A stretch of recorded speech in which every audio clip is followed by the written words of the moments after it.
Programa de opinión de producción nacional con elementos de lenguaje, salud, sexo y violencia que solo bajo la supervisión de padres, madres, representantes o responsables es apto para niños, niñas y adolescentes.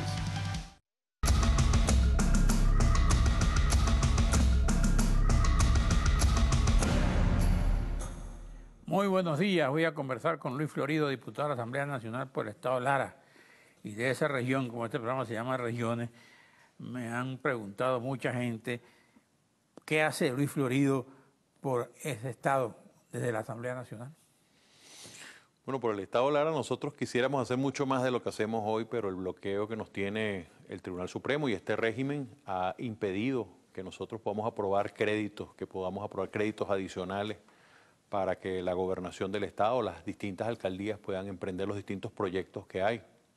Un proyecto tan importante como Yacambú-Quíbor, no hemos podido hacer mayor cosa más que la investigación contra la corrupción en esa materia. ¿Y eso no se ha desbloqueado ya con la reunión famosa del diálogo?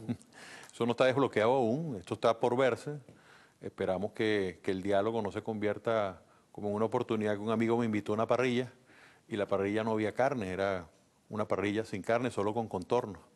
Entonces, que el diálogo ojalá no se convierta en eso mismo y que dé resultados, que efectivamente dé resultados por el bien del país, que todos le apostamos al bien de Venezuela y eso hay que comprobarlo. Porque uno de los acuerdos que leyó el anuncio preveía eso, que la Asamblea quedaba otra vez reincorporada al Estado de Derecho. Bueno, eso hasta ahora no ha ocurrido, nosotros esperamos que eso ocurra, reitero, Carlos, nosotros hacemos votos porque ocurra. El gobierno hasta ahora lo que ha demostrado es que desconoce acuerdos, es que irrespeta a quienes hoy somos mayoría. Mira, si hoy hubiese una elección... ¿No ha habido más libertad de presos? No ha habido más libertad, cinco hoy. personas, que fíjate que son 5 personas que son presos después de que llegó el presidente Zapatero y el resto de los presidentes. Las 5 personas que liberaron no son de los hechos de 2014, 2015, 2016, donde se criminalizó a toda una disidencia política por el solo hecho de pensar distinto, de querer sustituir a un régimen al cual todos tenemos derecho porque la Constitución lo prevé. Bueno, entonces... Bueno, entonces nosotros tenemos que seguir adelante, tenemos que seguir luchando, tenemos que seguir emprendiendo el camino y transitar el camino de la lucha para sustituir este gobierno. Yo soy de los que piensan que para que una transición pueda ocurrir tiene que haber negociación, pero tiene que haber presión. Si no hay presión, no existe transición. Ahora, tú como dirigente político y diputado por el Estado Lara, ¿qué impresión tienes tú de los acuerdos del diálogo? ¿Tú crees realmente que eso que dijeron es lo que aspiraban ustedes? ¿O aspiraba la oposición? ¿O aspiraba el país? Yo tengo que responder con un monosílabo, no. Porque al país le quitaron el referendo revocatorio, rompieron el hilo constitucional. ¿Eso no se planteó ahí? Bueno, más allá de que se haya planteado, ¿qué es lo que espera un país a quien se le rompe el hilo constitucional o el orden constitucional? Que se restituya. Y la restitución es que nos devuelvan nuestro derecho a elegir. O bien que se defina que va a haber referendo revocatorio, o bien que se le diga al país, bueno, va a haber una elección adelantada, una elección general adelantada, y estamos fijando los lapsos, etcétera. Pero lo que no puede haber es un anuncio de lo que está alrededor del diálogo, como que es muy importante, la liberación de todos los presos políticos, muy importante, como el tema económico, que sí también es importante porque todo el mundo está sufriendo la escasez y el desabastecimiento por falta de medicamentos y alimentos, y el resto de los temas, ¿no? Pero lo fundamental, lo central y lo medular es una solución electoral para los venezolanos. Y todos los venezolanos aspiramos que ese día se le anunciara al país alguna ruta a este respecto. Ahora, aquí leo que el presidente asegura que la elección presidencial será en el 18. Eso es lo que prevé la Constitución, ¿no? No, pero la Constitución también, fíjate, Carlos, y eso creo que hay que aclararlo para que todos los venezolanos lo entiendan. El artículo 70 de la Constitución prevé los mecanismos de participación política y le da tanto peso a la elección presidencial como al referendo revocatorio. Por ejemplo, tienen el mismo peso. Es decir, que si tú eliminas una elección presidencial es un golpe de Estado y si tú eliminas el referendo revocatorio es un golpe de Estado. Por tanto, si nos violaron un derecho, nosotros apelamos al artículo 333 como lo hicimos desde la Asamblea Nacional. Ahora se impone restituir el imperio de la ley. ¿Cómo podemos hacerlo? Desde la Asamblea Nacional, continuando el juicio político. Y desde la calle, que nosotros retomemos el derecho que tenemos a revocar al gobierno. Podemos hacer, por ejemplo, Carlos, perfectamente un referendo popular. aún sin la misma presencia del Consejo Nacional Electoral, donde todos los venezolanos se expresen y donde demostremos que más de 7,5 millones de venezolanos quieren revocar este gobierno. Nosotros lo lanzamos además en este programa como una propuesta para todos nuestros hermanos de la unidad que podamos abrazar esa propuesta. Referendo revocatorio popular donde los ciudadanos firmen, donde nosotros mismos organicemos y donde podamos demostrar con auditoría nacional e internacional que la mayoría quiere revocar este gobierno. Ahora, oí a Torrealba que una cosa no privaba a lo otro, es decir, el hecho de que se haya conversado no significa que no sigan las manifestaciones en la calle, pero dijo también que los acuerdos sobre las medicinas, los acuerdos sobre las conversaciones del gobierno con la oposición y la mediación de la Iglesia, que eso estaban dando unos frutos, cosa que parece que ustedes no se lo ven. Bueno, la Biblia hay una diferencia allí. Lo que pasa es que la Biblia dice muy claro, por sus obras los conoceréis. Y aquí... Hay que decirse el anuncio. Bueno, obras son amores y no buenas razones. Nosotros queremos ver amores y no razones a las cuales el gobierno está bastante acostumbrado. O sea, ustedes están discrepando de la MUD sobre esa reunión. Nosotros en la MUD, y bienvenida a la discrepancia, porque la MUD es diversa, la MUD está viva porque opinamos en oportunidades distintas, en oportunidades iguales. Esta es la primera vez en un año, por cierto, desde que inició la Asamblea Nacional, que los partidos de la MUD no asumimos una posición por consenso. Todas nuestras decisiones han sido por consenso. La primera decisión que no ha sido por consenso fue asumir el tema del diálogo. Nosotros esperábamos que los partidos de la unidad asumieran la posición que presentó Voluntad Popular, que era que el gobierno demostrara primero con hechos que este diálogo va a funcionar. Nosotros pedimos la liberación de una lista de presos políticos. El gobierno sencillamente no liberó esa lista de presos políticos. Hasta ahora no lo ha hecho. Nosotros esperamos que lo haga, pero que sea liberación. Porque fíjate otra cosa, Carlos, el gobierno también... Esa otra cosa me lo vas a decir en la próxima parte.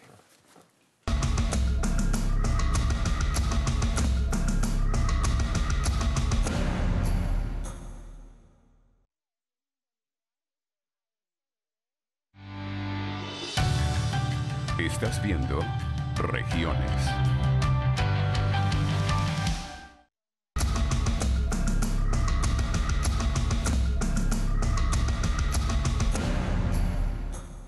Bueno, la otra cosa. Lo que te decía es que hay algo muy importante con respecto al tema de lo que nosotros le solicitamos, en este caso a todos la Mesa de la Unidad y también en este caso a los presidentes, era que asumiéramos todos en conjunto una posición muy clara de solicitar la muestra previa. El gobierno tiene la costumbre, y esa muestra previa a la liberación de presos políticos, por ejemplo, o la apertura del canal humanitario previo a eso. O sea, un gesto claro para saber, bueno, el gobierno se está hablando en serio en esta oportunidad con respecto al diálogo, porque sus presentes son muy malos, año 2002, 2004 y año 2014.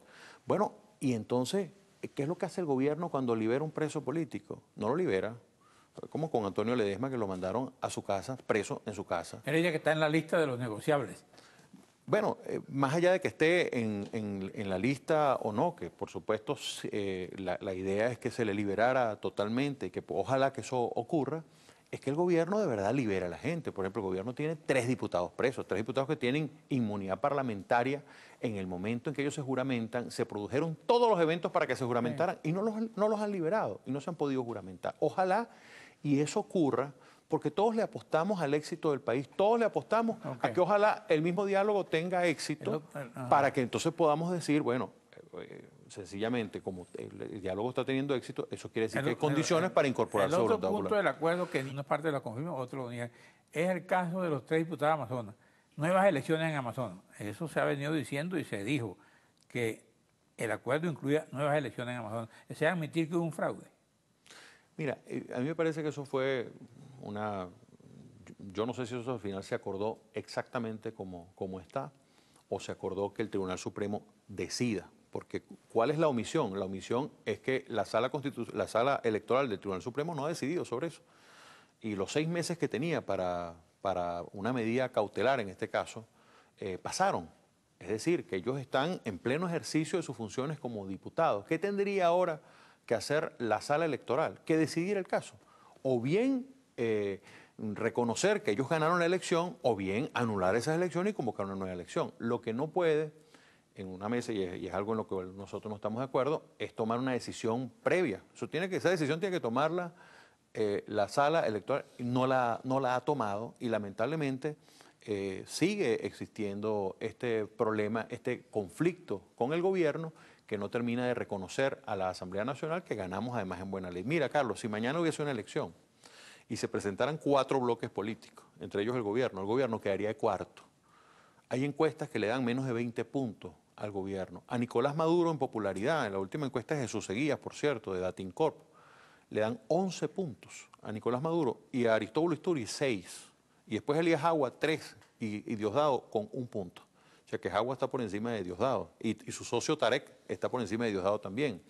¿Qué te quiero decir yo con esto? Que este gobierno no es que tiene el sol en la espalda, sino que tiene secuestrado el poder, porque no tiene ni la legitimidad de ejercicio, ni tampoco tiene la legitimidad del poder popular que reside en el pueblo para mantenerse allí. También hay quienes sostienen que el diálogo favoreció al gobierno porque gana tiempo y porque con la presencia de anuncios se proyecta internacionalmente. Bueno, tiene un reconocimiento internacional. Mira, la diferencia que nosotros tuvimos en la mesa ahora, cuando... Si el diálogo es un punto para salir del conflicto, ¿por qué negarse al diálogo? No, y yo creo que el diálogo, yo te diría, más que el diálogo es la negociación política, porque en todos los países que ha habido transición hay una negociación política, claro, porque también hay una fuerte presión. ¿Qué tipo de negociación se haría aquí? No, bueno, es eso, precisamente es acordar temas. Pero, por ejemplo, tú para entrar en la negociación política, el primer tema es el electoral. Yeah. Y eso, bueno, nosotros así lo planteamos en el marco de la unidad, de nuestros hermanos de la unidad, que no quiere decir que los demás de la unidad están entregados, como dice alguno, claro, porque yo sé que hay gente honorable. Ahora, en este momento tenemos una diferencia de visiones. En una negociación, que es lo primero que tú planteas, okay, o sea, si yo te voy a dar la foto para el diálogo, para que el mundo diga, bueno, en este momento se está produciendo un diálogo en Venezuela, se están arreglando las cosas. Claro. Bueno, entonces tú tienes que darme a mí digamos, la apuesta de entrada es libérame los presos políticos. O la apuesta de entrada es devuélveme el referendo revocatorio. O solución electoral previa, que tú anuncies en el momento que te estás sentando, mira, acordamos esto, previo. Y después entras en el proceso de negociación de los demás temas. Pero, ¿qué es lo que ha ocurrido, Carlos? Que se están en este momento negociando los temas periféricos, pero lo central, que es la solución electoral, no ha habido una respuesta sobre esto. Pero tú piensas que un gobierno que tenga el periodo para 6 años, que tenga además el respaldo de las instituciones, va a decir, bueno, si aquí está el poder, pues vamos a llegar a un acuerdo. ¿Eso es posible? Mira, ninguna dictadura se entrega, esto es una dictadura que tiene más de 100 presos políticos, tiene a Leopoldo López con 1000 días preso. Es decir, hay que verle el ojo a 24.000 horas preso, como lo decía mi amigo diputado Richard Blanco, 1 hora en una cárcel es un día es un mes y un mes es un año. Leopoldo tiene 2 años y 9 meses preso. Pero ahora, no es el caso de Leopoldo. En una dictadura, Luis Florido podría decir esto. Pero lo que pasa es que esto es una dictadura de nuevo cuño, del siglo XXI. Esto pasó a ser socialismo del siglo XXI a dictadura del siglo XXI. Que entonces utiliza, en el mundo lo denominan autoritarismo competitivo. Es decir, permiten las elecciones, pero restringen derechos, cercenan medios, cercenan comunicación. Aquí han cerrado muchas radios, muchos programas, aquí han ocurrido muchos eventos con respecto a la libre expresión. Esa libre expresión hoy no existe como tal. Ahora, pero evidentemente que nosotros seguimos dando una batalla, y es una batalla donde asumimos todos los riesgos que tengamos que asumir, porque da tristeza, Carlos, cuando uno va al exterior, y tú sabes que mi condición de presidente de la Comisión de Política Exterior me ha tocado viajar, y no por cierto de placer, y que tú ves periodistas venezolanos en todas partes del mundo haciendo cualquier cosa. Eso da tristeza, porque eran los que tú veías en los distintos canales de televisión, en los distintos programas de radio, y entonces están ahora en otros países, atendiendo a esa comunidad venezolana en otros países. Está terminando el año. ¿Qué aspiras tú para el 17? Bueno, yo aspiro que nosotros los primeros meses del año tengamos una solución electoral concreta. Es decir, nosotros hemos planteado que la salida tiene que ser en el año 2016 y esa salida es el referendo revocatorio. Pero ¿qué debe producirse de esa mesa de negociación y acuerdos, de esa mesa de diálogo? Tiene que producirse una solución electoral, Carlos, donde los venezolanos podamos elegir, porque el fin y el principio de este desastre es Nicolás Maduro y su modelo. Aquí no se va a arreglar esta situación de Venezuela hasta que no cambie Nicolás Maduro. Y no es un tema con él, no es un tema personal con Nicolás Maduro. No es que a nosotros nos caiga mal Nicolás Maduro, no nos cae ni mal ni bien. Sencillamente es un tema de que es una persona que no está en la capacidad, con su modelo, de asumir los cambios que Venezuela necesita y requiere. Gracias, Luis Florido. Gracias a usted, amigos televidentes. Nos vemos aquí a la misma hora.